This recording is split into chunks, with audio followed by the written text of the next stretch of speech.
knock those doors, and take your chair inside. Probably the richest person in her time. Until then, we never heard a term called First Gentleman of India.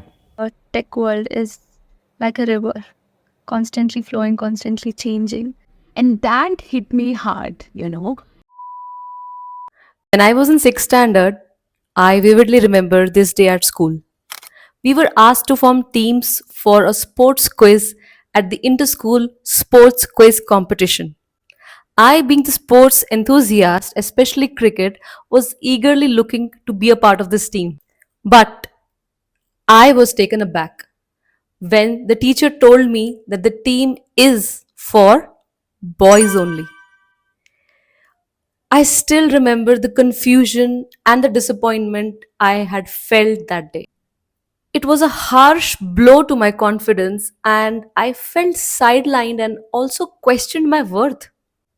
Filled with the disappointment and angst, I went to my male classmates who were shortlisted for this quiz to convince my teacher to also take me in because they knew my worth. They knew that I was also equally interested in sports like they were.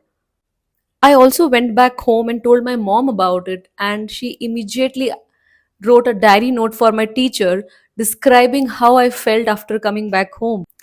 In the end, I didn't get to participate in that particular quiz, but it taught everyone in my school that excluding someone based on their gender is not just unfair, but it also crushes the dreams and potential of the person. Hello everyone, welcome back to my channel. In today's video, I'm going to have a dialogue on inclusiveness at home or at workplace. What does the word inclusion mean to you in one single word? Tell me in the comments. Inclusivity is not just a word, it's a necessity. It's a necessity for all those girls who have been told that they can't do something because of their gender. As Michelle Obama once said, there is no limit to what we women can accomplish. And today I am joined by four incredible women who are going to share their experiences about inclusiveness and also give some valuable tips for all those young women who want to start their career. This conversation is not just an exchange of experiences or ideas, but also a catalyst for change, for creating a more inclusive world. So let's make this discussion memorable. I'd like to thank each one of them for finding their time to talk with me about it and be a part of this important dialogue. Let me introduce each one of them to you. My first guest today is Muskan, who is a software engineer and also a perfectionist who always likes to stay calm and optimistic no matter what the situation. She is learning Spanish, would like to go on a solo trip, and also complete a marathon. My next guest is Vidushi, who is a techie by day, a bookworm by night, and an artist in between. She also wants to go on a backpacking trip to Europe, see Northern Lights.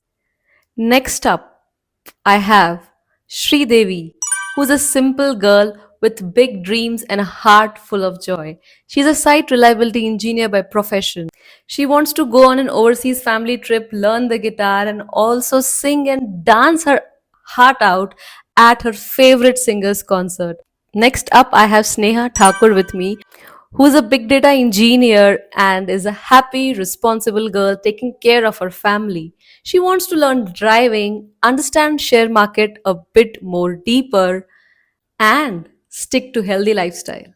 Now that you know all my guests a bit more, let's start this conversation.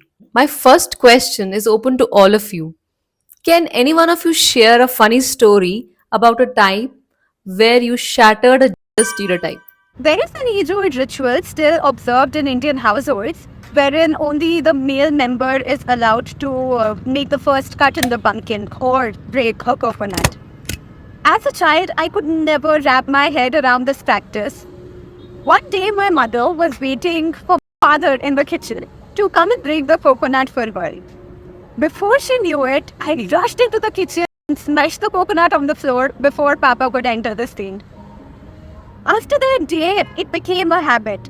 My sister and I used to appear in the kitchen out of thin air whenever a coconut or pumpkin was involved.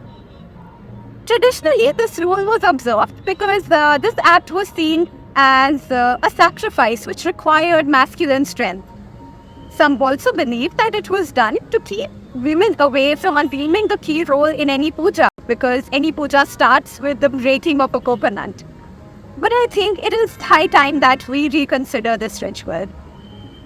An interesting point in this incident is that my mother never reprimanded us for this act, because she also had the same doubts around this practice, but she had only been following it out of habit. Wow, amazing. 100 points to Auntie for not stopping you from breaking the coconut. This incident definitely reminded me of another story back from my college first year when I met new people and we talked about cricket. Again, I was questioned because of my gender, that how do I know so much about cricket? So I was asked this funny question, that is Kevin Peters' son from England or South Africa? Duh. All these stupid questions used to irk me like this. Definitely, education and awareness about such topics plays a big role.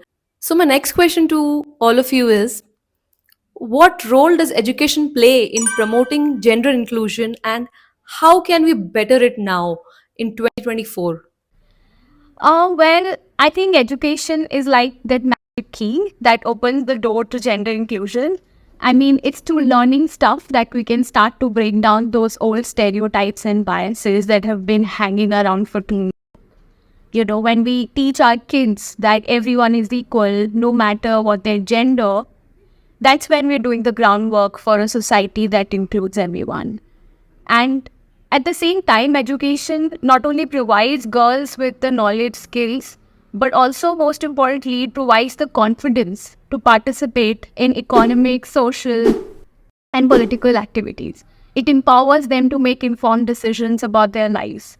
Therefore, I strongly believe that efforts to eliminate stereotypes and promoting respect for all genders should be an integral part of the education system. Great pointers, Vidushi. We all have our fathers, our brothers, and in some cases, spouse at home who understands that every role that we play is not tied to our gender. They are very supportive of us. It's because of them that we are doing whatever we are doing. So it's equally important that along with other women support that we have, men should also support our dreams and goals. So, what role can men play to promote gender inclusion in our society? What are your thoughts? According to me, there are two key aspects. One, being appreciative, and the other one, becoming a great partner. We have seen in remote areas of India the whole concept of women following their dream, excelling in their field, managing both household work as well as professional work is considered as a taboo. Sometimes men take this as a hit on their pride as well. I would like to say that this thinking need to be stopped. And how to stop it? By appreciating the women in your home who is managing both professional and personal life. So, first and foremost, or I would say the stepping stone in women inclusion in the society would be by appreciating them. Coming to the second point, where I focused on becoming a great partner. Since ages, we have seen that household work was managed by women in the house. Men in urban areas are generally appreciative, be it your professional life or your personal life. But at the same time, they want women to be a good host, to be a good cook, to be a good wife, and whatnot. So, considering that, if you see your spouse, your sister, your mom being stuck at office or having a tired day, just help them with completing your own stuff, like taking care of your child, parents, doing your dishes, etc. As it is rightly said, that small droplets make the whole ocean. So I would say that these two things are those droplets. men can think on promoting these two things, and women will lead their future. Absolutely. Thank you, Sneha, for that answer. A supportive and appreciative partner is all that a woman desires for. Talking about encouragement and supporting women, it's high time now that we encourage and support all women around us, be it our daughters, siblings, sisters, colleagues, spouses, etc. Talking about encouragement, my next question is, how can we celebrate and highlight the achievements of women more effectively in our society? And I think this should start from our homes, from our real life heroes, our mothers, sisters, grandmothers. They're like those silent ninjas that get things done without much of a hassle while we struggle to make a cup of tea for ourselves. So maybe we can just leave a thank you note the next time on a fridge, or just make them a cup of tea instead. Trust me, it is going to bring $1 million smile on their faces. And moving beyond our homes, platforms like social media prove to be of a key importance in spreading the women achievements around the world. And one great example of that would be the recent Women's Premier League. And I've seen the promotions have gone on a huge scale compared to last year's. And I've also seen the viewership on one of the OTT streaming platforms go up to 6 crores, which is, I think it's much huge compared to last year's. So this is just one of the examples where you see if the women are given the right spotlight, they can prove to be no lesser than the men. And of course, it's the women who brought under the trophy before the men. So there you go. Isala Cup Namde. Thanks to Smriti and her team, RCB got their first cup in the last 16 years. What men couldn't do, women definitely did. As most of you would already know, that we all need a mentor in our life to grow in our professional capacity, in our personal journeys of, let's say, fitness or spirituality. This brings me to my next question. My next question to all of you is, what's the most empowering piece of advice you have received from another woman? My aunt has given me a powerful piece of advice when I have just started working. And she said, don't ever depend on anyone else for your monetary needs. And she asked me to always be financially independent. And it's not just about having your own money, it's about having the knowledge and skills to manage all aspects of your life. It's about being prepared to handle any situation that comes your way and not having to depend on anyone else for your needs or well-being.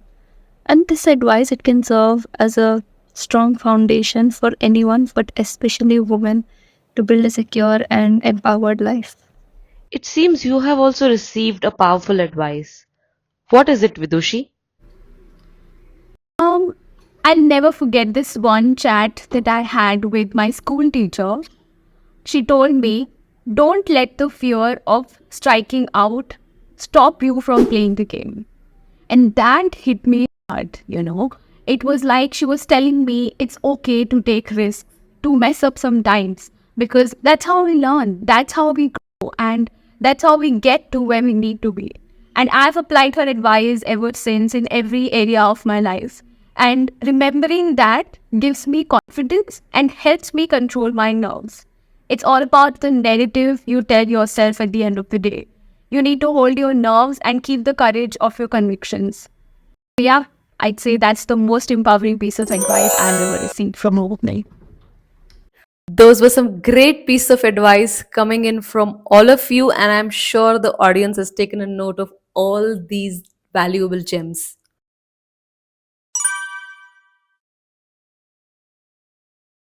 It can be none other than my mom, my ma.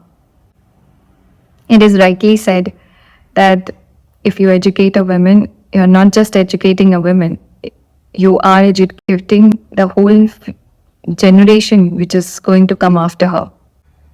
I have seen my mom's desire and passion to provide me with all sort of freedom to shape my future.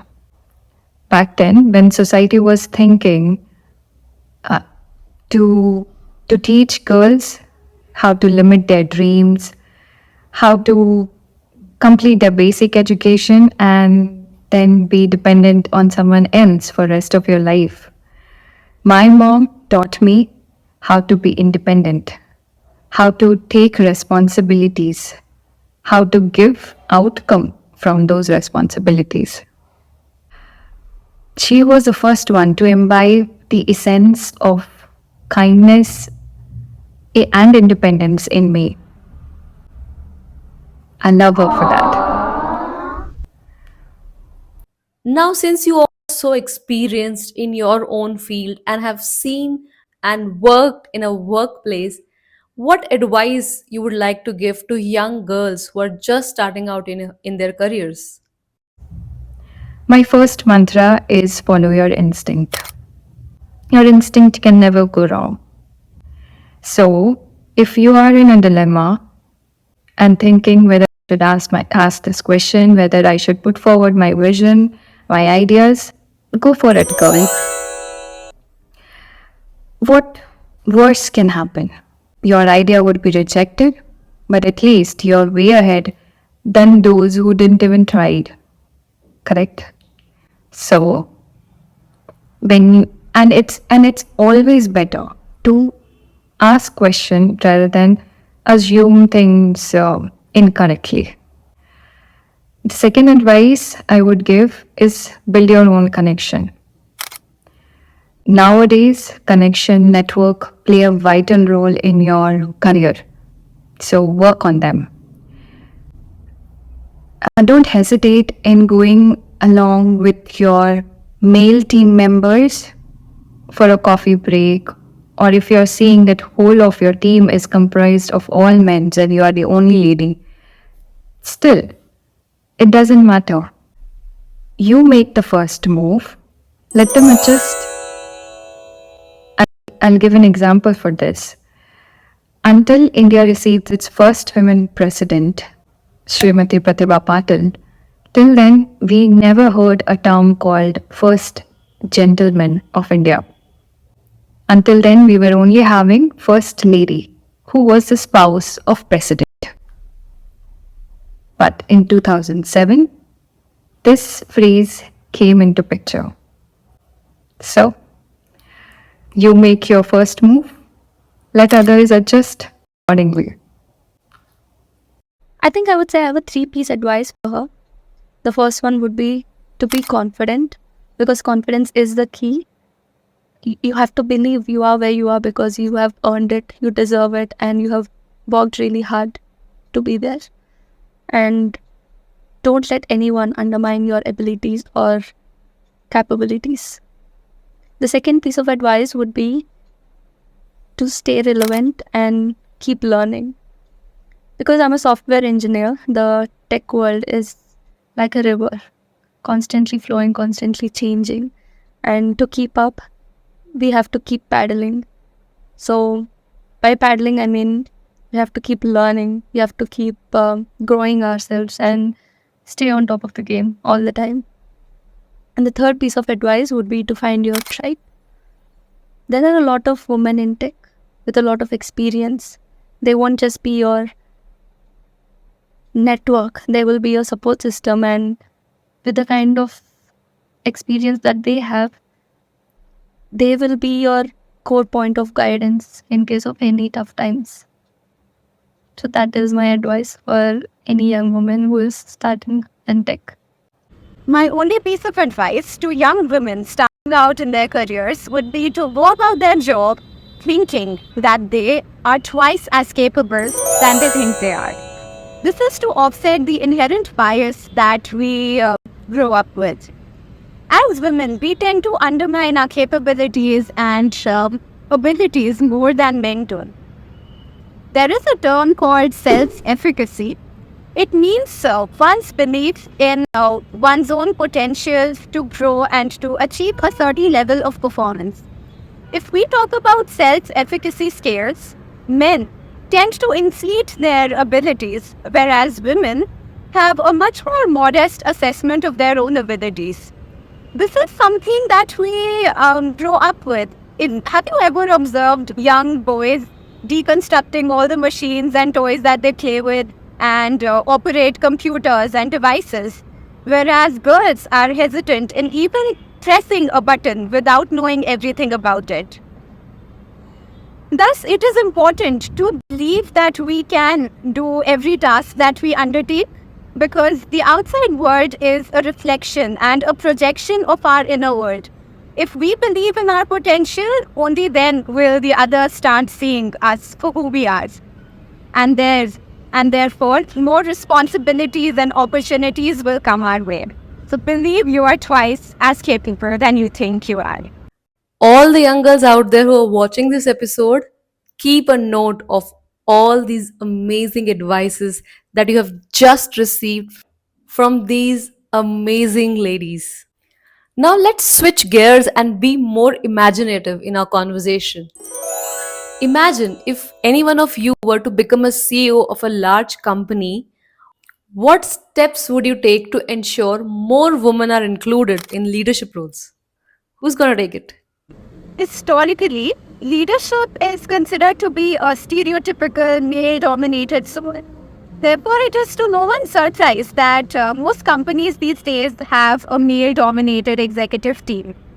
If I were to become the CEO of any such company, I would like to invest in high-quality, women-focused developmental programs. These would be aimed at bringing about an identity shift in women.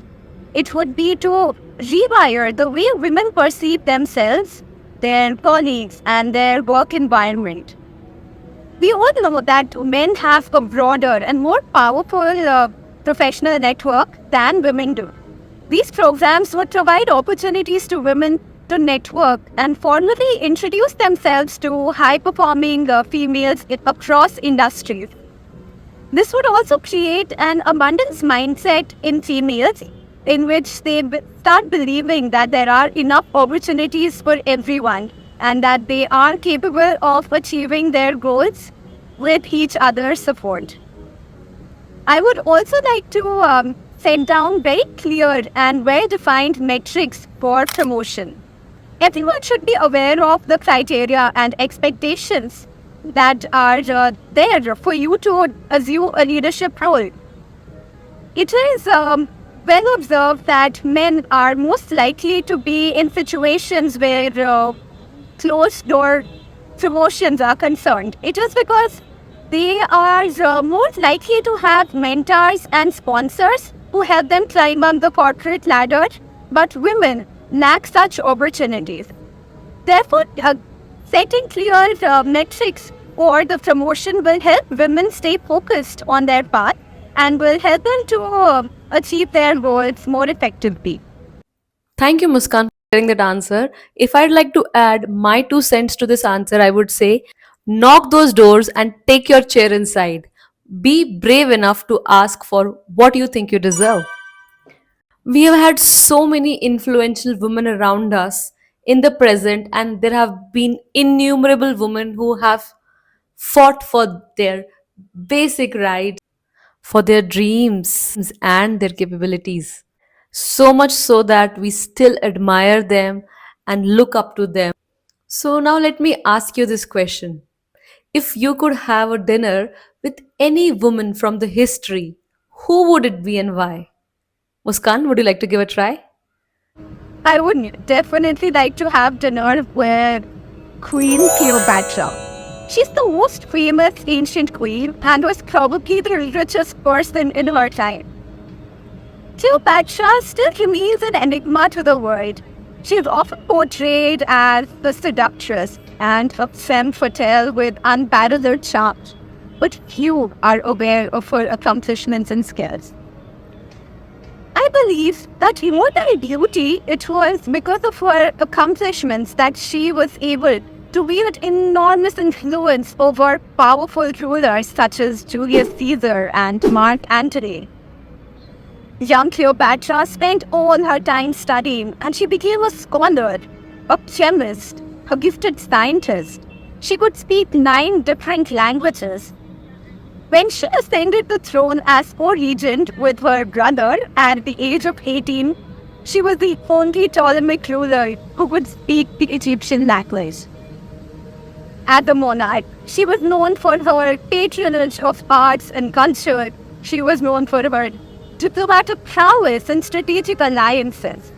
It would be a surreal experience to have dinner with such a magnetic and mighty personality and to see her charms work their magic all the way to dessert.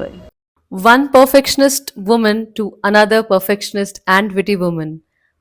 Had we all been born in that era, it would have been a treat to watch your conversation online.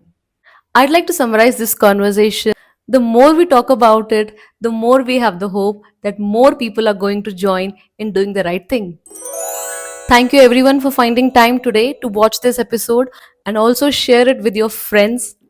Share it with everyone because this needs to go to everybody so that we all take part in making this world a more inclusive one. Until we meet next, take care of yourselves. Bye bye.